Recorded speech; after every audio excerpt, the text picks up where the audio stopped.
વિદ્યાર્થી મિત્રો, આજે આપણે અભ્યાસ કરીશું પોલિમરનું વર્ગીકરણ. અગાઉના લેક્ચરમાં આપણે પોલિમર વિશે ચર્ચા કરી હતી, એની ઘણી વ્યાખ્યાઓનો અભ્યાસ કર્યો હતો. હવે આ ચેપ્ટરનો મેઇન પોઈન્ટ પોલિમર પદાર્થોનું વર્ગીકરણ. પોલિમર પદાર્થોનું વર્ગીકરણ એ પોલિમરના ગુણધર્મોમાં ખૂબ જ અગત્યનું છે. વર્ગીકરણને સમજવું ખૂબ અગત્યનું આ ચેપ્ટરનો આ એક મુખ્ય ભાગ છે, એટલે દરેક વિદ્યાર્થી ખાસ ધ્યાન રાખો. પોલિમર પદાર્થોનું વર્ગીકરણ એ ટોટલી 5 રીતે કર્યું છે. 1. સ્ત્રોતના આધારે, 2. બંધારણના આધારે, 3. પોલિમરાઇઝેશન પ્રક્રિયાના આધારે, 4. આણ્વીય બળના આધારે અને 5. પોલિમરાઇઝેશન પ્રક્રિયાની વૃદ્ધિના આધારે.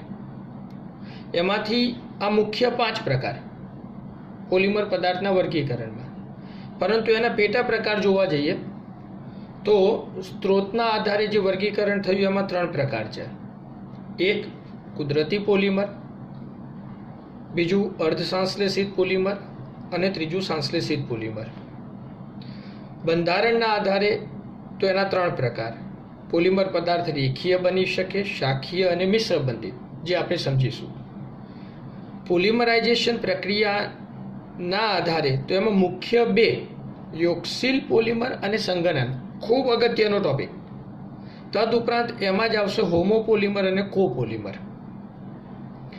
4થો પ્રકાર આણ્વીય બળોના આધારે, આ પણ એક અગત્યનો પોઈન્ટ, જેમાં આપણે લઈશું ઇલાસ્ટોમર, રેસાઓ, થર્મોપ્લાસ્ટિક પોલિમર અને થર્મોસેટિંગ પોલિમર. ઓકે, આ મુખ્ય 4 પોઈન્ટ. જ્યારે આ પ્રક્રિયા સમજીશું ત્યારે એમાં આવશે કે યોક્સિલ પોલિમરાઇઝેશન કેવી રીતના થાય, જે સાંકળ રૂપ છે યાદ રાખજો, અને સંગનન પોલિમરાઇઝેશન કેવી રીતના થાય, જે તબક્કાવાર છે. આની માહિતી ટોટલી તમે જે પ્રકાર છે એ 3જા પ્રકારમાં અભ્યાસ કરશો. પછી આપણે પોલિમર પદાર્થોની બનાવટ તરફ જઈશું. હવે આ જે વર્ગીકરણ છે એને ખરેખર યાદ રાખો. એમાંથી આપણે એક એક અભ્યાસ કરીએ. તો પહેલું પોલિમર પદાર્થના વર્ગીકરણમાં છે સ્ત્રોતના આધારે વર્ગીકરણ. સ્ત્રોતના આધારે, સ્ત્રોત એટલે આપણને ક્યાંથી કેવી રીતના મળે છે તે પ્રાપ્તિ સ્થાન, તો એમાં કુદરતી. હવે કુદરતની વાત કરીએ તો પોલિમર પદાર્થો, ઘણા પોલિમર પદાર્થો એવા છે કે જે આપણને કુદરતમાંથી મળે છે. જે પોલિમર પદાર્થ કુદરતમાંથી મળતો હોય તો તેને કુદરતી પોલિમર કહેવાય. એનું ઉદાહરણ અહીંયા છે. આપણને ખ્યાલ છે કે ભાઈ સેલ્યુલોઝ, જે કોટન છે તો એમાં હોય, સ્ટાર્ચ અનાજમાં ને એમાં હશે તો એમાં હોય છે, પ્રોટીન છે, રબર, તો રબરના ઝાડ જે છે એના પ્રકાંડમાં છેદ પાડીએ ત્યારે એમાંથી દુગ્ધ આલંબિત કલીલ રસ મળે, જે આપણા ચેપ્ટરમાં પાછળ આવશે. તો એમાંથી પણ આપણને મળે છે રબર. તો આ કુદરતી થયું. રબર 3માં આવશે, આ ધ્યાન રાખજો. કુદરતી પોલિમર, અર્ધ સંશ્લેષિત અને સંશ્લેષિત, 3માં આવે છે. એ આપણે ખાસ ધ્યાન રાખીશું. પરંતુ ફરી સમજો કે ભાઈ કુદરતી પોલિમર, તો જે પોલિમર કુદરતમાંથી મળે તેને કુદરતી પોલિમર કહેવાય. એમાં આવશે સેલ્યુલોઝ, સ્ટાર્ચ, પ્રોટીન, રબર વગેરે બીજા છે, હોઈ શકે. ત્યારબાદ સેકન્ડ, અર્ધ સંશ્લેષિત પોલિમર. તો અર્ધ સંશ્લેષિત એટલે શું? કે જે પોલિમર કુદરતમાંથી મળે છે અને તેના પર માનવી પ્રક્રિયાઓ કરે, અને પ્રક્રિયાઓ કરીને એક નવો પોલિમર બને. તો કુદરતમાંથી મળતો અને માનવી પ્રક્રિયાઓ કરે છે, બંનેનો સમન્વય થયો. આથી નવો જે પોલિમર બન્યો એને આપણે કહીશું અર્ધ સંશ્લેષિત પોલિમર. તો જે પોલિમર પદાર્થ કુદરતમાંથી મળે છે અને એના પર માનવી પ્રક્રિયાઓ કરીને એક નવા પોલિમર પદાર્થનું નિર્માણ કરે તો એને કહેવાય કુદરતી પોલિમર. તો કુદરતી પોલિમરમાં શું થશે? તો જુઓ, સેલ્યુલોઝ કુદરતમાંથી મળે છે, રાઈટ. હવે અર્ધ સંશ્લેષિત બનાવો છે તો એમાં શું થશે કે સેલ્યુલોઝ પર એસાઇલેશન પ્રક્રિયા કરો, એસિટાઇલ ક્લોરાઇડ H2SO4 ની હાજરીમાં એસિટિક એનહાઇડ્રેટ લઈ શકાય. તો સેલ્યુલોઝ એસિટેટ બને. આપણે યાદ રાખવાનું છે, રિએક્શન આનું પૂછાશે નહીં. તો સેલ્યુલોઝ જે છે એ કુદરતમાંથી મળે છે, એના પર એસાઇલેશન પ્રક્રિયા કરો. એસિટિક એનહાઇડ્રાઇડ વડે થઈ શકે. આપણને ખ્યાલ છે એસાઇલેશન પ્રક્રિયા કોના વડે થાય? તો એ પ્રક્રિયા માનવી દ્વારા થઈ. તો એમાંથી મળ્યો આપણને સેલ્યુલોઝ એસિટેટ, જેને રેયોન કહીશું, જે થયો અર્ધ સંશ્લેષિત પોલિમર. એ જ પ્રમાણે સેલ્યુલોઝ લઈને વિસ્ફોટક પદાર્થ કહેવાય, સેલ્યુલોઝ નાઇટ્રેટ. ધ્યાન રાખજો, સેલ્યુલોઝ નાઇટ્રેટ વિસ્ફોટક છે. તો સેલ્યુલોઝ લઈ નાઇટ્રેશન પ્રક્રિયા કરવામાં આવે ત્યારે સેલ્યુલોઝ નાઇટ્રેટ બને. તો જુઓ અહીંયા સેલ્યુલોઝ આપણને ક્યાંથી મળ્યો? તો કુદરતમાંથી. એના પર પ્રક્રિયા માનવી દ્વારા થઈ, નાઇટ્રેશન, તો સેલ્યુલોઝ નાઇટ્રેટ બન્યો.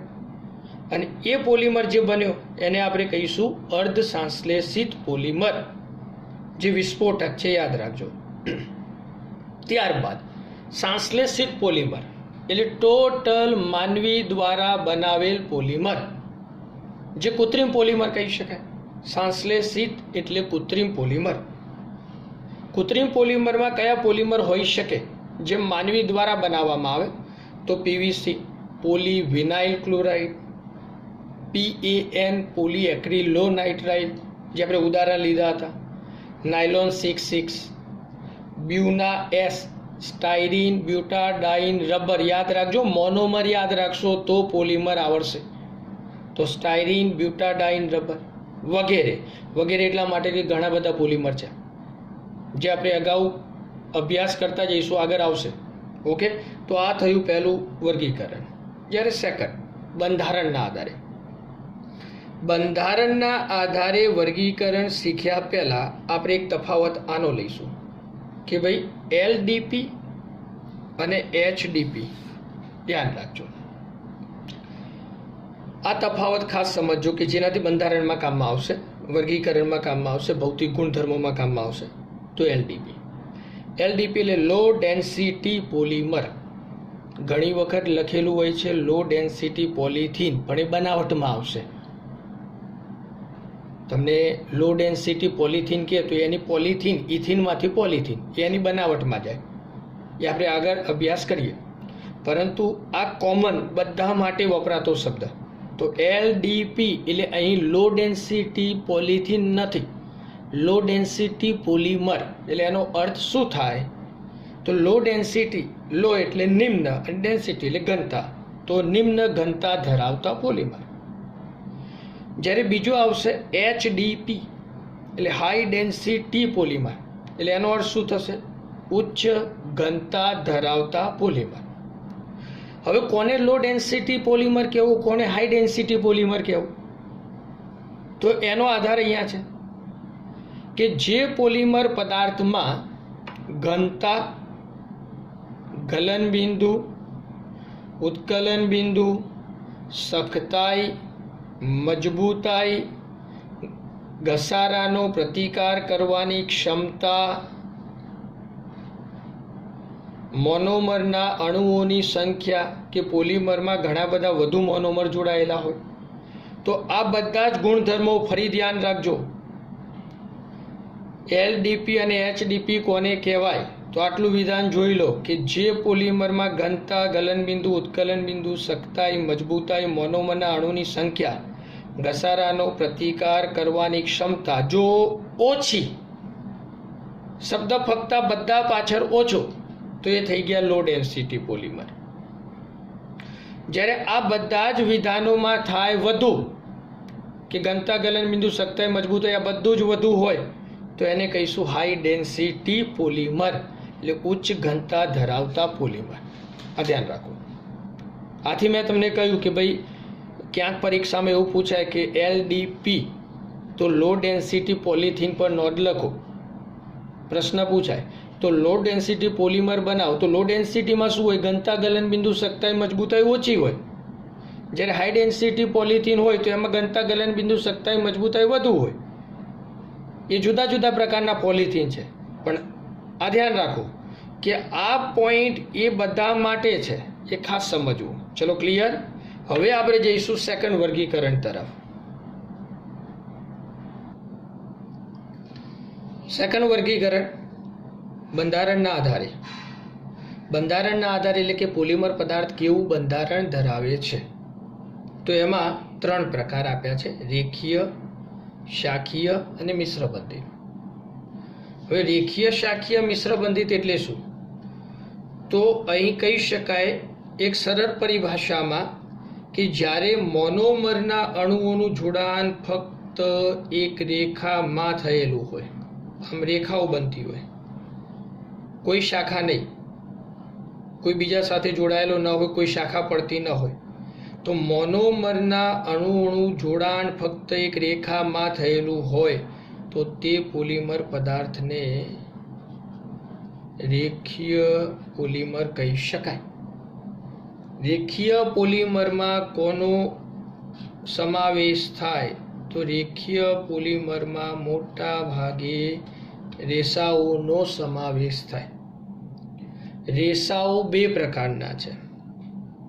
આપણે અગાઉ ઘણો અભ્યાસ ક્યાંક ને ક્યાંક કર્યો હશે. રેસાઓ 2 પ્રકારના એટલે કે એક કુદરતમાંથી મળતા રેસાઓમાં જુઓ, રૂ, ઊન, લિનન, રેશમ, આ જે હું બોલ્યો છું આ બધા કુદરતમાંથી આપણને મળે. તો એમાં રહેલા મોનોમર જે છે એ ફક્ત રેખામાં જોડાણ ધરાવતા હોય માટે એને રેખીય પોલિમર કહી શકાય. એક પ્રકારના કુદરતી રેસાઓ છે. જ્યારે નાયલોન 6 રેયોન છે, તો આ જે પોલિમર પદાર્થો છે, ઓલોન, તો એ એક પ્રકારના માનવ નિર્મિત છે, માનવી દ્વારા બનાવેલા માટે એ પણ એમાં મોનોમરના અણુઓનું જોડાણ એક પ્રકારે રેખીય થયેલું હોય પણ માનવ નિર્મિત રેસાઓ છે. તો અહીંયા એવું નહીં કે એક જ વર્ગીકરણમાં બંનેનો સમાવેશ થઈ શકે, કુદરતમાંથી મળતા અને માનવ દ્વારા. એટલે ખાસ ધ્યાન રાખજો કે રેખીય પોલિમર એટલે શું? તો મોનોમરના અણુઓનું જોડાણ ફક્ત એક રેખામાં થયેલું હોય તો એને રેખીય પોલિમર કહી શકાય, જે કુદરતમાંથી મળી શકે, માનવી દ્વારા મોટા ભાગે રેસાઓનો સમાવેશ થાય છે. આ ધ્યાન રાખો. એટલે રેસાઓ એક રેખીય પોલિમર ધરાવે. આ એક વિધાન. સેકન્ડ, શાખીય. શાખીયમાં શું થઈ શકે કે મોનોમરના અણુઓનું જોડાણ આમ રેખામાં તો થયેલું જ હોય પણ કંઈક અંશે એ મોનોમરમાં શાખાઓ પડતી હોય, આમ શાખા પડે તો એ પોલિમર પદાર્થો શાખીય કહેવાય. શાખીય પોલિમર પદાર્થોમાં કંઈક અંશે એલડીપીનો ગુણધર્મ હોય. આપણે અગાઉ અભ્યાસ કર્યો, લો ડેન્સિટી પોલિમર બની શકે. એ શાખીય પોલિમરમાં ઉદાહરણ તરીકે લેવા હોય તો પોલિસ્ટાયરીન છે, પીવીસી છે, ટેફલોન છે. આ બધા જે પોલિમર પદાર્થો છે તો એમાં કંઈક અંશે શાખાઓ પડે છે માટે એને શાખીય પોલિમર કહ્યા છે, જેનો આપણે અગાઉ અભ્યાસ કરીશું પોલિમર બનાવતી વખતે. જ્યારે અતિ મજબૂત એ ત્રીજું વર્ગીકરણ, મિશ્ર બંધિત પોલિમર. મિશ્ર બંધિત પોલિમર એટલે શું કે એના મોનોમરનો એવો ગુણધર્મ હોય છે. મોનોમરનો ગુણધર્મ એટલે ધારો કે મેલેમાઇન, તો મેલેમાઇનના બંધારણમાં N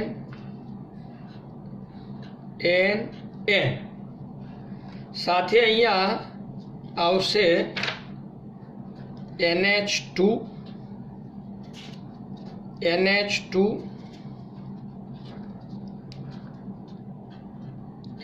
1, 2 અને 3 એ દ્વિબંધ છે. આ બંધારણ બન્યું મેલેમાઇન. હવે આ મોનોમર છે, જુઓ મેલેમાઇન મોનોમર, એ જ મેલેમાઇન પોલિમરમાં જશે, એ આપણે અભ્યાસ કરીશું. પણ હાલ જે મુખ્ય પોઈન્ટનો અભ્યાસ કરી રહ્યા એના ઉપર ધ્યાન રાખજો કે મિશ્ર બંધિત પોલિમર. તો મિશ્ર બંધિત પોલિમર એટલે શું? તો એનો અર્થ એવો થાય કે મોનોમરના અણુઓનું જોડાણ રેખા તો છે જ, રેખામાં થાય, પણ સાથે સાથે મહત્તમ શાખાઓ પડતી હોય, મહત્તમ જોડાણ જોવા મળતા હોય, તો એવા પોલિમર પદાર્થો કે જેને મિશ્ર બંધિત કહી શકાય. હવે મિશ્ર બંધિત કહેવાનો અર્થ અહીંયા એ છે કે આ મોનોમરનો અભ્યાસ કરો તો NH2 કેટલા? તો 3 છે. તો અહીંયા રાસાયણિક પ્રક્રિયા દરમિયાન એક મોનોમર અહીંથી પણ જોડાઈ શકે, અહીંથી પણ જોડાઈ શકે, અહીંથી પણ જોડાઈ શકે. એટલે આનો અર્થ શું થયો કે કેટલા સહસંયોજક બની શકે? તો 3.